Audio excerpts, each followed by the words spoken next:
Hello मित्र, जय माताजी। हूँ दयाबेन परमार अमरेली थी। मारी चेनलનું નામ દયાબેન ડીનું રસોડું। તો આજે આપણે મગના ઢોકળા બનાવશું। તો મગના ઢોકળા બનાવવા માટે આપણે આ મગ સરસથી પલાળી દીધા હતા, એકદમ સરસ પલળી ગયા છે। આપણે આને અગાઉ પલાળી દેવાના, તો આપણે આ એક વાટકો મોટો પલાળી દીધા, તો એકદમ સરસ પલળી ગયા છે। થોડાક આપણે પૌવા લીધા છે, એને આપણે સરસથી ધોઈ લીધા છે પૌવાને। 3 ચમચી આપણે રવો લીધો છે।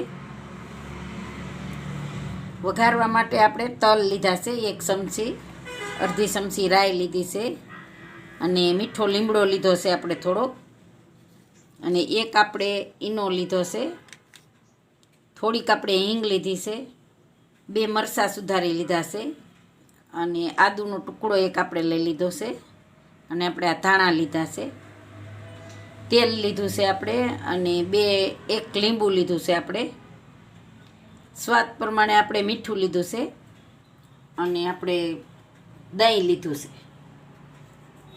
છે, અને આપણે આ પાણી લીધું છે, અને આ પાણી આપણે ઢોકળિયામાં નાખ્યું છે, એ આપણે બાફવા માટે લીધું છે। તો હવે આપણે આ મગને આપણે પીસી લેવાના છે, અને આપણે સાઈડમાં જવા દેવું। તો આપણે મગ અગાઉ પલાળી દેવાના, તો એકદમ સરસ આપણા મગ પલળી ગયા છે। તો આને આપણે પીસવાના છે।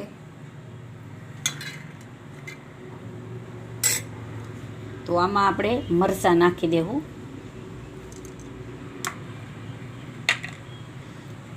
અને આપણે આ આદુ છે એ આમાં નાખી દેવું। તીખાશ જે પ્રમાણે આપણે ખાવી હોય એ પ્રમાણે આપણે એમાં નાખવાના। તો આની અંદર તમારે પાલક નાખવું હોય તો પાલક નાખી શકાય, પણ હું આમાં આ આપણે ધાણા લીધા છે તો એ નાખાશે। તો આને થોડુંક પાણી નાખીને આપણે પીસી લેવું, આને આપણે પીસી લેવું। આપણે એકદમ સરસ પીસાઈ ગયું છે રીતનું। આપણે એમાં બહુ પાણી નથી નાખવાનું, થોડું થોડું નાખવાનું, જે આપણે દહીં ને એવું બધું નાખવાનું છે એ આપણે બીજી વાર પીસી એમાં નાખી દેવું। મિક્સર જાર નાનું છે એટલે।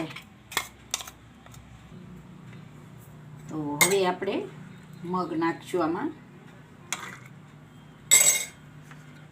તો આપણે આ પૌવા છે એ આપણે આમાં નાખી દેવું, થોડા થોડા કરીને આપણે પીસી લેવું, અને આપણે આમાં હિંગ નાખી દેવું, થોડુંક આપણે પાણી નાખશું 1 ચમચી જેટલું। તો હવે આપણે આમાં દહીં નાખી દેવું,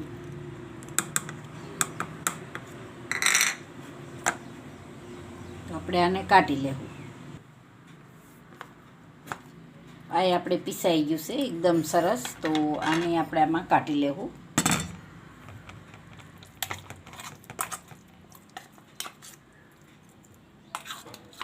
તો આ રીતે આપણે બધું પીસી લેવું। તો આપણે આ બધું મિક્સરમાં કાઢી લીધું છે, એકદમ સરસ બધું બેટર આપણું જો આ રીતનું આપણે રાખવાનું છે। પણ પહેલાં આપણે અહીંયા પાણી ગરમ મેળ દેવું, આપણે ગેસ ચાલુ કરશું। આપણે ઢોકળિયું રાખ્યું છે, એમાં આપણે પાણી નાખ્યું છે, તો પાણીને થોડુંક ગરમ થવા દેવું આપણે।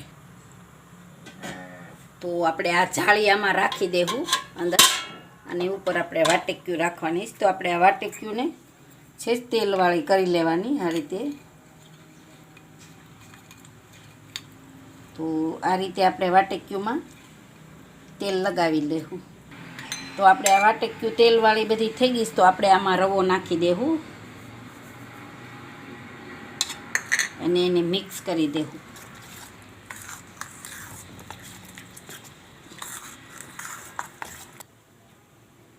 તો આપણે આમાં મીઠું નાખશું, સ્વાદ પ્રમાણે આપણે આમાં મીઠું નાખી દેવું, અને આપણે 1-1.5 ચમચી તેલ છે તો એ તેલ આપણે નાખી દેવું, અને આને આપણે સરસ મિક્સ કરી લેવું।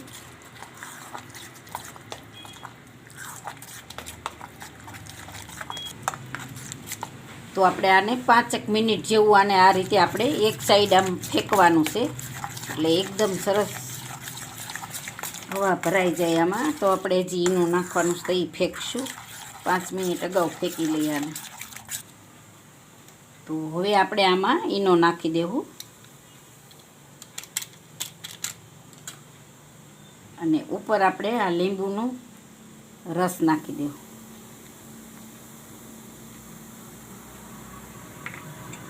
હવે આને આપણે ફેંકી લેવું.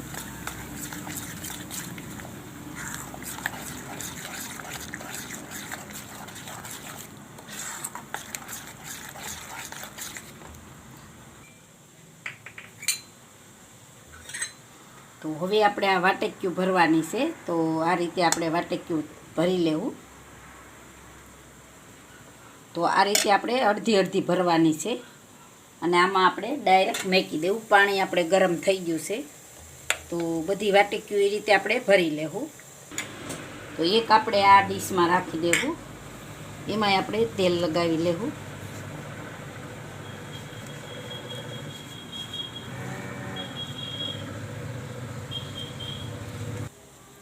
તો આપણે આમાં નાખી દેવું. તો આને આપણે એક ડીશ આપણે આ થઈ છે, તો આને આપણે આમાં રાખી દેવું.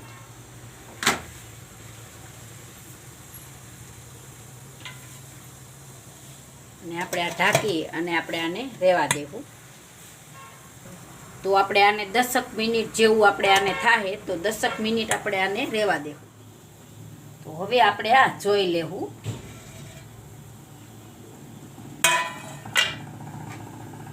તો આપણે આ ચાકામાં જોઈ લેવું.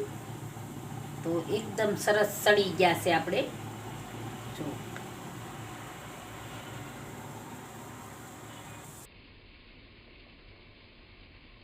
તો હવે આપણે આને ઉતારી લેવું. આપણે બંધ કરી દેવું ગેસ અને એને ઉતારી લેવું. 10 મિનિટ જેવું થયું એટલે આપણે એકદમ સરસ પાકી ગયા છે. તો આપણે આને બહાર કાઢી લેવું.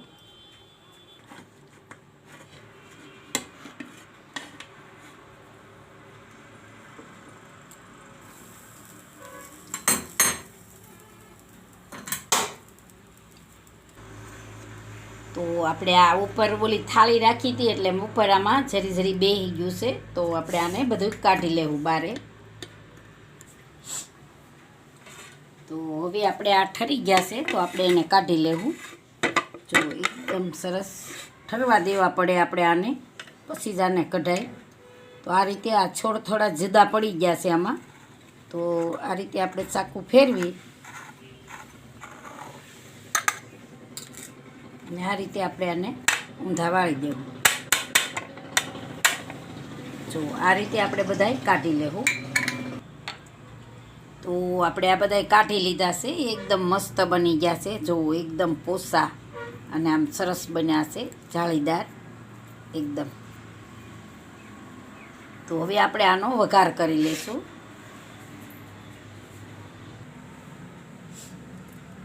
તો હવે આપણે ગેસ ચાલુ કરશું. આપણે વઘાર કરી લેવું. તો આ વઘાર્યું છે એમાં આપણે તેલ લીધું છે. ગેસ થોડોક ધીમો રાખશું. તેલને ગરમ થવા દેવું. આપણું તેલ ગરમ થઈ ગયું છે, તો પહેલાં આપણે રાઈ નાખી દેવું.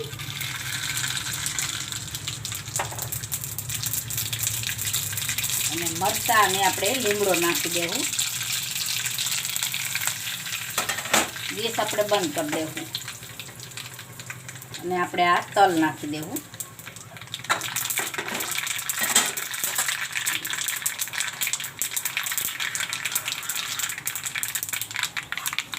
હવે આપણે આની માથે વઘાર કરી નાખશું.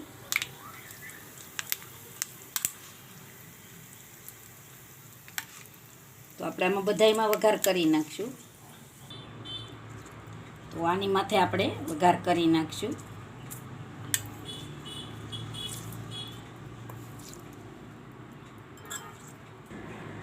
હવે આપણે આનો કટિંગ કરી લેવું અને આપણે ફરતું આ રીતે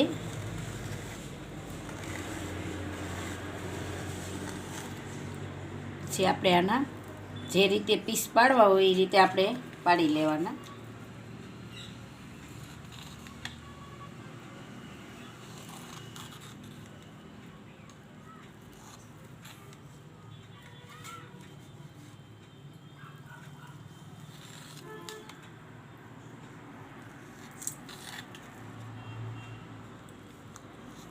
અને આપણે ફ્રાય કરીને ખાવા હોય તો ફ્રાય કરીને ખાઈ શકાય, પણ આમાં ઓછા તેલમાં ખાવા હોય તો આપણે આ રીતે આને આપણે કરી શકીએ એમ. એકદમ મસ્ત પીસ થઈ ગયા છે આપણા આના.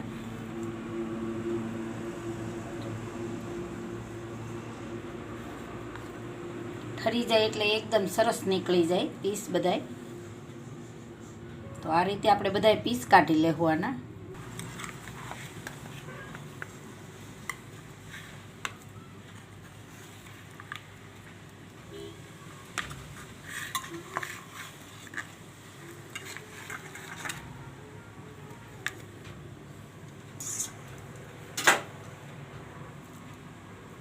એકદમ મસ્ત પીસ થઈ ગયા છે. બસ તો હવે આપણે આને સર્વ કરી લેવું. આપણે આ તો આમનામ જ છે, તો આને આપણે આમાં રાખી દેવું આ રીતે.